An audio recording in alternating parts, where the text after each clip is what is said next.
جو کیا جائے گا حج میں، اگر وہ اپنے ساتھ لے جا رہا ہے وہاں منا کر، تو اس کے لیے قران کرنا افضل ہے، کیونکہ اللہ کے رسول اکرم صلی اللہ علیہ وسلم مدینہ سے چلے تھے، اپنے ساتھ حج لے کر کے آئے تھے، اور آپ نے قران کیا تھا، اور آپ نے فرمایا تھا کہ اگر میں اپنے ساتھ قربانی کا جانور، حج کا جانور نہ لایا ہوتا تو میں بھی عمرہ کر کے حلال ہو گیا ہوتا۔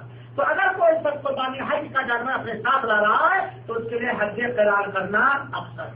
لیکن اگر کوئی شخص اپنے ساتھ حج کا جانور نہیں لا رہا ہے، اس کی قربانی کا جانور نہیں رہا ہے، تو علماء کے اقوال اور حدیث کی روشنی میں حج تمتع کرنا افضل۔ کون سا حج کرنا افضل ہے؟ حج، اور حج افراد کرنا افضل۔ اور حج افراد، قران اور تمتع میں فرق بھی ہے میرے بھائی بچوں۔ حج افراد میں صرف حج ہے، ایک طواف اور ایک سعی ہے، تبھی بندہ مانا ہو سکتا ہے۔ حج قران میں بھی، حج قران میں قربانی ہے لیکن ایک طواف اور ایک ہی سعی ہے۔ حج تمتع میں قربانی ہے، عمرہ مستقل ہے، یعنی عمرے میں ایک طواف اور ایک سعی، اس کے بعد حلال ہو جائے گا، پھر حج کی نیت کرے گا ذوالحجہ کو، اور اس میں بھی ایک طواف اور ایک سعی۔ گویا حج تمتع میں 2 طواف اور 2 سعی ہے۔ اس لیے اگر قربانی کا جانور کوئی پریشان نہیں لے جا رہا تو اس کے لیے حج تمتع کرنا افضل ہے میرے بھائی۔ چاہے حج افراد کرنے والا ہو یا قران کرنے والا ہو یا تمتع کرنے والا ہو، اسے میقات پہ جانا پڑے گا، اور میقات 5 ہے میرے بھائی صاحب، 5 ہے نا، میقات تو اسے جانا پڑے گا۔ اللہ کے رسول اکرم صلی اللہ علیہ وسلم نے جو میقات متعین کیا وہ 5 ہے۔ یہ میں اس لیے بتا رہا ہوں تاکہ کسی کے ذہن میں یہ سوال نہ ہے کہ فلاں جگہ سے ہم نے عمرہ باندھ لیا، مسجد عائشہ سے باندھ لیا، یا فلاں جگہ سے باندھ لیا۔ پر ہر آدمی کے لیے اپنی میقات پر یا کسی میقات پہ جا کر کے وہ نیت کرے گا، اور میقات کتنے ہیں؟ 5 ہیں۔ اللہ کے رسول اکرم صلی اللہ علیہ وسلم نے متعین کیا کہ یہ اس شہر والوں کے لیے جس شہر میں موجود ہے، اور جو اس راستے سے حج اور عمرہ کی نیت سے مکہ ہے۔ 5 میقات۔ ایک میقات ہے ذوالحلیفہ، یہ مکہ سے 450 کلومیٹر دوری پر ہے، مدینہ کے راستے سے آنے والے یہیں سے حج اور عمرہ کے لیے احرام باندھتے ہیں، نیت کرتے ہیں۔ ذوالحلیفہ یہ مکہ سے 450 کلومیٹر دوری پر مدینہ کے راستے۔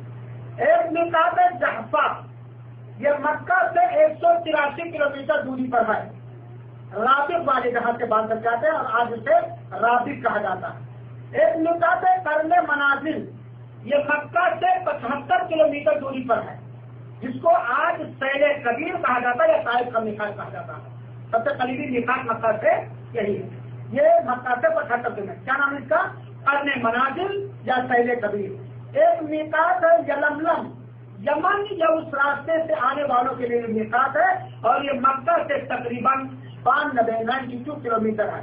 ایک میقات ہے ذات عرق، ہاں یہ عراق والوں کے لیے یا اس راستے سے جو لوگ آئے، اور یہ مکہ سے 94 کلومیٹر دوری پر ہے۔ تو کتنے میقات ہوئے؟ ذوالحلیفہ مدینہ کے راستے سے، جحفہ رابق جس کو کہا جاتا ہے، قرن منازل جس کو سیل کبیر یا طائف کا میقات کہا جاتا ہے، یلملم جو ہندوستان والے یا یمن والے اس راستے سے آنے والوں کے لیے ہے، اور ایک ذات عرق۔ یہ 5 میقات اللہ کے رسول احمد صلی، جو بھی حج اور عمرہ کرنا چاہتا ہے ان 5 میقاتوں میں سے کسی ایک میقات پہ جا کر کے حج اور عمرہ کی نیت کی جائے گی۔ میقات پہ پہنچنے کے بعد چاہے وہ عمرہ کرنے والا ہو، افراد یا قران یا تمتع کرنے والا ہو، سنت ہے کہ آدمی میقات پہ پہنچے، غسل کرے، خوشبو لگائے اپنے بدن میں، احرام کے کپڑے میں نہ لگنے پائے، اور اگر احرام کے کپڑے میں لگ جائے تو اسے دھل لے، اور اس کے بعد بہتر ہے کہ کسی نماز کے وقت جو ہے حج یا عمرہ کی نیت کرے۔ ہاں اگر مدینہ کے راستے سے آ رہا تو اس کا حکم دوسرا ہے، ذوالحلیفہ کے راستے سے آ رہا بہتر ہے کہ کسی نماز کے وقت نہ کسی بھی وقت آدمی میقات پہ نیت کر سکتا ہے، غسل کرے، خوشبو لگائے، اور اپنی نیت کو خارج کرے، اپنی نیت کو خارج کرے۔ اس عبادت کی ادائیگی کا مقصد رضائے الہی کی جستجو اور تلاش ہے، اور سارے گناہوں سے توبہ کر لینے کا۔ کیونکہ حج عمرے کا مقصد کیا ہے؟ گناہوں سے مکتی ہونا نا، گناہوں سے آزاد ہونا نا۔ اب ایک آدمی بڑا قیمتی خوشبو لے کر کے آیا اور بدن پر لگایا، لیکن نیچے جو بنیائن پہنے ہیں یا بغل میں جو بال ہے سال بھر سے نہیں کھلا، اس خوشبو کا کتنا اثر اس پہ پڑے گا؟ اگر ہم اپنے جسم میں گندگیوں کا لیپ لگائے ہوئے ہیں، اللہ تعالیٰ ہم سب کو اپنے سارے گناہوں سے توبہ کرنے کی توفیق عطا فرمائے، اس کے بعد ہم لاکھ خوشبو لگائیں، اس خوشبو کا کتنا اثر رہے گا میرے بھائیوں کا؟ اور حج اور عمرہ کے ادا کرنے کا مقصد گناہوں سے آزاد ہونا، رب کی مغفرت کا رہنا، تو ضروری ہے کہ اپنے سارے گناہوں سے توبہ کر کے جائے، اور جو بندوں کے حقوق ہے ان سے بھی گلو خلاصی کر لے، ان سے بھی آزاد ہو جائے، واپس کر کے جائے یا رفع دفع کر کے جائے میرے بھائی ساتھیوں۔ کیونکہ اگر گناہ کبیرہ سے ہم نے توبہ نہیں کیا، اگر ہمارے پاس گناہ کبیرہ ہے اللہ محفوظ رکھے، اور ہم نے حج اور عمرہ کرنے سے پہلے ان گناہ کبیرہ سے توبہ نہیں کیا تو مجھے حج مبرور کیسے نہ ہوگا میرے بھائی ساتھیوں؟ لہٰذا اپنے گناہوں سے توبہ کریں۔ میقات پر نہانے دھلنے کے بعد یہ مردوں کو سب کے لیے ہے، نیت کریں گے۔ نیت کرنے کے بعد احرام کا کپڑا پہن لینے کے بعد کچھ کام کرنا اب حلال ہو جائے گا، جسے محظورات احرام کہا جاتا ہے۔ کوئی گنا سکتا ہے محظورات احرام؟ حج کی یا عمرے کی میقات پہ نیت کرنے کے بعد کیا کیا کام کرنا جو پہلے جائز تھا اب حرام ہوگا، اسے کہا جاتا محظورات احرام۔ کچھ کام پہلے کرنا جائز تھا لیکن اب حرام ہو گیا۔ کوئی گنا سکتا تو تھا؟ ہاں بولیے۔ ہاں، بال کاٹنا، ناخن کاٹنا، ہم جستری کرنا، ہاں، اور کوئی بڑھا سکتا ہے؟ یہ سب کے لیے، یہ سب کے لیے آئیے نام لیتے ہیں۔ بہرحال کیونکہ وقت کم ہے، ہاں، میک اپ کرنا، نکاح کرنا، نکاح کا پیغام دینا، جزاک اللہ خیر۔ میرے بھائیوں ساتھیوں، قدری طور پر ایک بات میں بتلا دوں، احاطہ اسلامی سلطنت نے فضائل کرام کی خدمت کے لیے کتابیں بھی اردو ہندی میں چھاپا ہے مختلف زبانوں میں، اور یہ فولڈر بھی ہے، یہ فولڈر بھی ہے، ہاں، جس کا اردو میں بھی ہے اور ہندی میں بھی تیار ہے، ہندی میں چھپا نہیں ہے، جس کے اندر حج کے سارے مختصر طریقے ذکر کیے گئے۔ اگر کوئی اس فولڈر کے حساب سے حج کرے گا اس کا حج ایک دم صحیح ہوگا۔ یہ فولڈر جو بھی جانا ہے فری لے سکتا ہے۔ محظورات احرام یہ اللہ کے رسول کی حدیثوں سے علماء کرام نے نکالا، جیسا کہ بھائی نے بیان کیا، پورے سر کا بال کاٹنا یا موچھ کا بال کاٹنا یا چمڑا کاٹنا یا ناخن کاٹنا، مرد کے لیے چپکنے والی چیز سے سر کا ڈھکنا، یہ منع، جیسے ٹوپی سے، سردر سے۔ ہاں، اگر کوئی چھتری ہے یا کوئی پائیدار چیز ہے یا بوجھ ہے تو اٹھا سکتا ہے۔ مردوں کے لیے سلا ہوا کپڑا پہننا، سلا ہوا کپڑا کسے کہتے ہیں؟ جو بدن کے ڈھانچے کے حساب سے سلا گیا، جیسے بنیان ہے، پیجامہ ہے، کرتا ہے، ٹوپی ہے، توپ ہے، اس کو سلا ہوا کپڑا کہا جاتا ہے، یہ مردوں کے لیے۔ خوشبو لگانا، خوشبو یہ کرنے کے بعد اب ہم نہیں لگا سکتے ہیں، نہ اپنے نہ کسی دوسرے کو۔ عورت دستانہ نہیں پہننے کی، عورت دستانہ جانتے ہیں نا، اللہ کرے کہ عورتیں جب اپنے گھروں سے نکلیں تو ہمیشہ دستانے میں رہا کریں۔ عورت دستانہ نہیں پہننے کی، عورت نقاب نہیں پہننے کی۔ یہاں ایک بات سمجھا دوں کہ نقاب کسے کہتے ہیں؟ یہ عورتیں جو اوپر سے باندھنے کے بعد یہ ایسا باندھتی ہیں، آنکھ تھوڑی سی دکھتی ہے، پیچھے باندھ لیتی ہے، اس کو کیا کہا جاتا ہے؟ نقاب۔ اس کو کیا کہا جاتا ہے؟ نقاب۔ عورت نقاب نہیں باندھے گی، لیکن جب بھی عورت اجنبیوں کے سامنے ہوگی اپنے چہرے کا جیسے حج کے علامات میں پردہ کرتی تھی ویسے حج میں بھی پردہ کرے گی۔ بس نقاب تو نہیں پہنے گی، جیسے دستانہ نہیں پہنے گی، لیکن کیا وہ اجنبیوں کے سامنے اپنے ہاتھ کا پردہ کرے گی کہ نہیں کرے گی؟ حج میں بھی، عمرے میں بھی۔ ایسے عورت نقاب جو باندھا جاتا ہے آنکھ پر، یہ تو نہیں باندھے گی، نیچے شیروانی جو پہنے تو پہنے رہے گی، لیکن اوپر جو باندھا جاتا ہے یہ تو نہیں باندھے گی، لیکن اپنے چہرے کا پردہ اپنی گھونگھٹ سے یا کسی بھی چیز سے کرے گی۔ پردہ کرنے کے لیے چہرے پہ کوئی چیز باندھے گی نہیں، لیکن اس کو لٹکا لے گی، جیسے کہ عائشہ رضی اللہ عنہا کہتی ہیں کہ جب ہمارے سامنے حج میں اجنبی لوگ آتے تھے تو ہم لوگ اپنے گھونگھٹ کو گرا لیا کرتے تھے۔ لہٰذا نقاب تو نہیں پہنے گی لیکن اپنے چہرے کا پردہ کرے گی۔ جس نے ان ساتوں کاموں میں سے بال کاٹنا، ناخن کاٹنا، سر ڈھکنا، سلا ہوا کپڑا پہننا، خوشبو لگانا یا بھول کے دستانہ پہن لینا یا نقاب، اگر کسی نے ان کاموں میں سے کوئی کام بھول کے کر لیا تو اس کے اوپر کوئی جرمانہ نہیں، یاد آنے پر فوراً اس کو چھوڑ دیا۔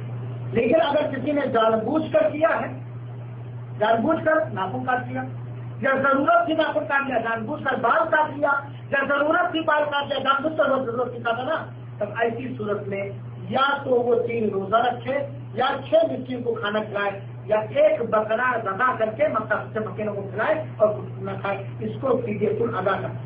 جان بوجھ کر ہم نے ناخن کاٹ لیا، سر ڈھک لیا، بال کھلا دیا، خوشبو لگا لیا، جان بوجھ کر، بوجھ کے تو کوئی بات نہیں، یا عورت دستانہ پہن لی، یا عورت جان بوجھ کر نقاب پہن لی، تب اسے کیا کرنا پڑے گا؟ 3 چیزوں میں سے کوئی کام ہر ایک پر کرنا پڑے گا، یا تو 3 روزہ رکھے آدمی، یا تو 6 مسکین کو کھانا کھلائے، اور یا پھر 1 بکرا ذبح کر کے مکہ کے فقیروں کو کھلائے۔ اسی طریقے سے حج یا عمرے کی نیت کرنے کے بعد خشکی کا شکار کرنا یہ حرام ہو جائے گا، نہیں کر سکتے ہیں، یا شکار میں مدد کرنا یہ بھی حرام ہو جائے گا۔ صحابت کے ساتھ بیوی کی شرمگاہ میں ہمدردی کرنا یا اس طرح سے کوئی کام کرنا یہ بھی حرام ہے۔ اور یہ بھی جان لیجیے کہ اگر کسی نے جان بوجھ کر کے نیت کرنے کے بعد، حج کی نیت کرنے کے بعد بیوی سے شوہر ہونے کا حق حاصل کر لیا ہے تو اس کا حج برباد ہو جائے گا، اسے توبہ کرنا پڑے گا اور جرمانہ بھی دینا پڑے گا، ساتھ ہی ساتھ اگلے سال اسے حج بھی کرنا پڑے گا۔ یہ سب سے بڑا جرم اس نے کیا ہے، حج کے احترام کو اس نے کھویا ہے۔ شادی نہیں کر سکتا ہے، شادی کا پیغام نہیں دے سکتا ہے نا، یہ سارے کام، اور اسی طرح شکار نہیں کر سکتا ہے، شکار کرنے پر تجھ کو کھلا نہیں سکتا ہے، حرم کے اندر کوئی چیز چاہے حج ہو یا غیر حج ہو کوئی چیز اٹھا نہیں سکتا، اللہ ایک اعلان کرنا مقصد ہے، یہ اس کو محظورات احرام کہتے ہیں بھائی۔ اب آئیے حج کا طریقہ، حج افراد، حج قران، حج تمتع، یہ 3 قسم کے حج ہیں، اور حج کے اندر کچھ کام ایسے ہیں جو تینوں کو کرنا، افراد والے کو بھی، قران والے کو بھی اور تمتع والے کو بھی، اور کچھ کام ایسے ہیں جو افراد والے کو کرنا ہے، قران اور تمتع والے کو نہیں کرنا ہے، یاد کیجیے۔ تو میں چونکہ سب سے افضل حج تمتع ہے، اس لیے حج تمتع کرنے کا طریقہ بدلتی سب کا بدلاؤ ہے وہ سر سے نہیں سنیں۔ حج افراد کرنے والا افراد میقات پہ پہنچے گا، صرف لبیک حج کہے گا، یعنی صرف حج کی نیت کرنا، اور اس کے بعد اگر خانہ کعبہ گیا ہے تو طواف قدوم کرے گا، طواف قدوم کے بعد اگر چاہے سعی بھی کر سکتا ہے، اور اگر خانہ کعبہ نہیں گیا ہے یا طواف قدوم نہیں کرنا چاہتا ہے تو ڈائریکٹ مینا جا سکتا ہے۔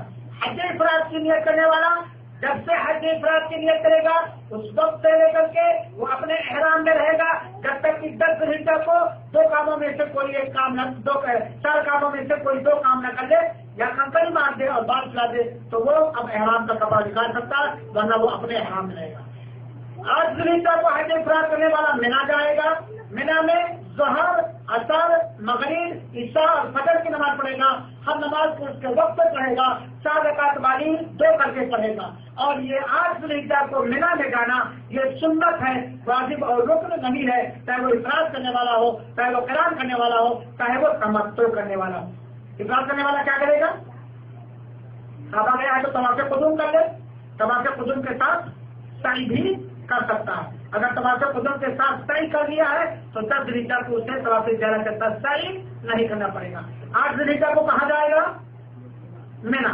مینا میں کیا کرے گا؟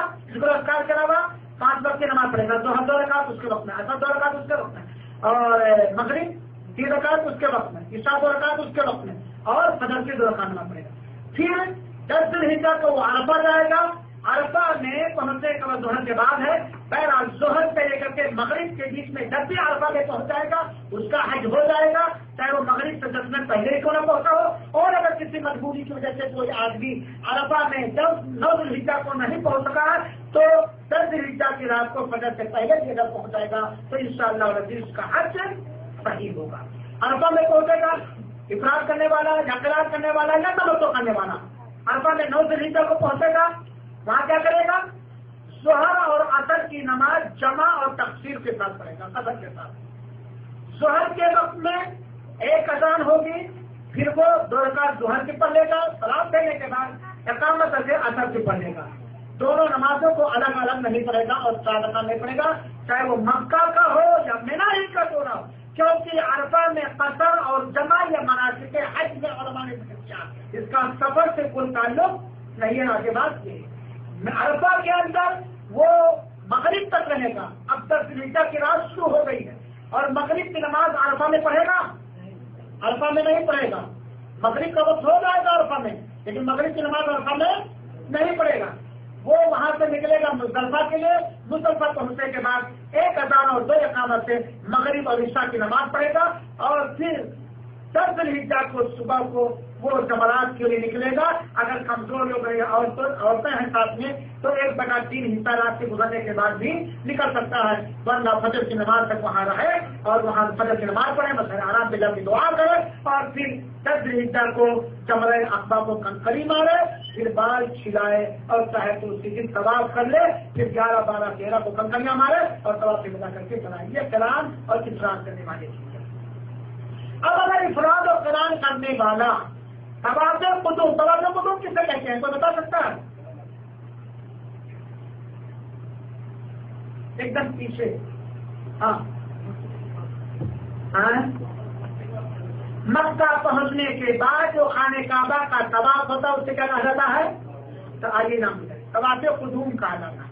حج افراد اور حج قران کرنے والا اگر طواف قدوم کے ساتھ صفا مروہ کا سعی کر دیا ہے، چاہے وہ 8 کو یا 7 کو یا 5 کو ہے نا، تو طواف زیارہ کے ساتھ اسے سعی نہیں کرنا پڑے گا، کیونکہ قران اور افراد میں ایک ہی سعی کرنے یہ اس کے لیے آسان ہو جائے. حج تمتع کرنے والا کیا کرے گا؟ مختصر طریقہ حج تمتع کا سنیے. میقات کے طور پر پہنچنے کے بعد نہائے گا، غسل کرے گا، خوشبو لگائے گا اور کہے گا لبیک لبیک، عمرہ کہے گا یا لبیک عمرۃ متمتعا بها الى الحج. اصل ہے دل میں نیت کہ میں حج تمتع کا یہ عمرے کے لیے نیت کر رہا ہوں، عمرے کے ارکان اعمال شروع کر رہا ہوں. اس کے بعد وہ خانہ کعبہ جائے گا، خانہ کعبہ کا 7 چکر طواف کرے گا، پھر 2 رکعت نماز پڑھے گا، پھر صفا مروہ کے درمیان سعی کرے گا، پھر بال کو یا مڈا لے گا یا کٹا لے گا، پورا عمرہ کرے گا. اب اگر حج کے دن قریب ہے تو بال کو مڈائے نہیں بلکہ اسے کٹا لے تاکہ حج میں چھلنے کے لیے اٹھے. لیکن حج کے دن اتنی ہے بھی باقی کہ چھلنے بھر کے بال آ جائیں گے تو مڈانا یہ افضل ہے میرے بھائیوں. بولے حج تمتع کرنے والا پورا عمرہ کرے گا. پھر 8 ذوالحجہ کو عمرہ کرنے کے بعد وہ حلال ہو جائے گا. اب یہ ایک سوال سے کہیں مسئلہ ہے کہ عمرہ کے لیے حج تمتع کے عمرے اور حج میں کتنا فرق ہونا چاہیے. تو کچھ علماء نے کہا کہ کوئی فرق نہ ہو، فوراً بھی نیت کر سکتا ہے، عمرہ حلال کرنے کے بعد فوراً حج کی بھی نیت کر سکتا ہے. کچھ علماء کرام نے کہا کہ گھنٹہ 2 گھنٹہ کا بھی فرق ہے تو کوئی بات نہیں، وہ اس کا حج تمتع ہو جائے گا. عمرہ کرنے کے بعد وہ حلال ہو گیا. حلال ہونے کا مطلب یہ نہیں ہے میرے بھائیوں ساتھیوں کہ احرام کا کپڑا پر آپ نے یہ قاصد نیت کا عمرے کی، خانہ کعبہ کا 7 چکر طواف کیا، صفا مروہ کا سعی کیا، پھر اس کے بعد بال مڈا لیے کٹا لیے، آپ حلال ہوئے، آپ کا عمرہ ہو گیا. یہ جو بات مشہور ہے کہ عمرہ کرنے کے بعد نہائے نہیں کیسے حلال ہوئے، یا احرام کا کپڑا نہیں کھولے کیسے حرام، یہ بات ہے. عمرے کے سارے ارکان ادا ہو گئے، آپ کی نیت ہو گئے، آپ کیا ہو گئے؟ حلال ہو گئے. اب پھر حج تمتع کرنے والا مکہ میں جہاں ٹھہرا یا جہاں بھی ٹھہرا ہے، چاہے وہ عرفات میں ٹھہرا ہو یا مینا میں ٹھہرا ہو، مکہ کو 8 ذوالحجہ کو صبح لبیک حج کر کے پھر حج کی نیت کرے گا. حج کی نیت کرے گا. حج کی نیت کرنے سے پہلے جو عمرے کی نیت کرنے سے پہلے غسل وغیرہ کیا وہ کر سکتا ہے. تمتع کرنے والا عمرہ ادا کرنے کے بعد 8 ذوالحجہ کو حج کی نیت کرے گا، لبیک حج. پھر وہ کہاں جائے گا 8 ذوالحجہ کو؟ مینا جائے گا. مینا میں وہی کام کرے گا کہ انسان اور قرآن 5 وقت کی نماز پڑھنا اور ضرورت کا کرنا، توبہ استغفار کرنا، دعوت و تبلیغ کرنا، لوگوں کی خدمت کرنا، جو بھی دن. پھر مینا سے 9 ذوالحجہ کو جو عرفہ کا دن ہے، جو سب سے عظیم دن ہے میرے بھائیوں ساتھیوں، 9 ذوالحجہ کو وہ عرفہ میں جائے گا. جب پہنچے گا اس کے بعد اگر دن میں پہنچا ہے تو مغرب تک ٹھہرنا عرفہ میں ضروری ہے.